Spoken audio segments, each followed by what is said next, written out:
Warming को 2.5 से लेकर 2.9 डिग्री सेल्सियस तक रोकने के लिए मौजूदा से अधिक प्रयास जरूरी। एक कड़ी चेतावनी देते हुए संयुक्त राष्ट्र पर्यावरण कार्यक्रम यूएनईपी की नवीनतम एमिशन गैप रिपोर्ट दुनिया के तमाम देशों के लिए वर्तमान पेरिस समझौते के वादों से परे अपनी जलवायु प्रतिबद्धताओं को बढ़ाने की अनिवार्यता को साफ करती है। ऐसा करने में विफल रहने पर सदी के अंत तक वैश्विक तापमान पूर्व औद्योगिक स्तर से 2.5 से लेकर 2.9 डिग्री सेल्सियस तक बढ़ सकता है।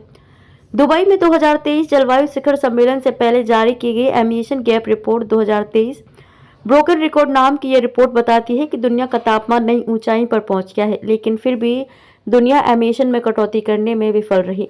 यह रिपोर्ट वर्तमान प्रतिबद्धताओं को पार कर उनसे बेहतर कार्यवाही करने की तात्कालिकता पर जोर देती है, क्योंकि अगर सिर्फ पेरिस समझौते के तहत मौजूदा प्रतिज्ञाओं को बरकरार रखा जाता है तो दुनिया को खतरनाक तापमान वृद्धि के पथ पर चली जाएगी।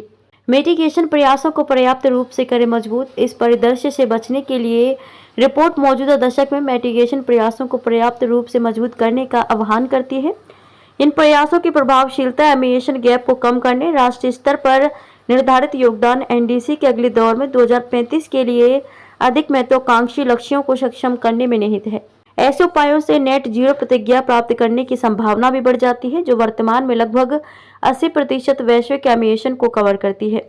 यूएनईपी के कार्यकारी निदेशक इंगर एंडरसन ने जलवायु परिवर्तन के सार्वभौमिक प्रभाव पर प्रकाश डालते कहा कि ग्रह पर कोई भी व्यक्ति या अर्थव्यवस्था जलवायु परिवर्तन से अछूता नहीं बचा है। इसलिए हमें ग्रीन हाउस गैस एमिशन, वैश्विक तापमान में वृद्धि और चरम मौसम जैसी बातों के संदर्भ में रिकॉर्ड स्थापित करना बंद करना होगा। सितंबर में अब तक का सबसे गर्म महीना, ये रिपोर्ट कुछ चिंताजनक आंकड़े प्रस्तुत करती है, जिसमें इस वर्ष अक्टूबर तक पूर्व औद्योगिक स्तर से 1.5 डिग्री सेल्सियस से अधिक तापमान वाले 86 दिनों का रिकॉर्ड भी शामिल है।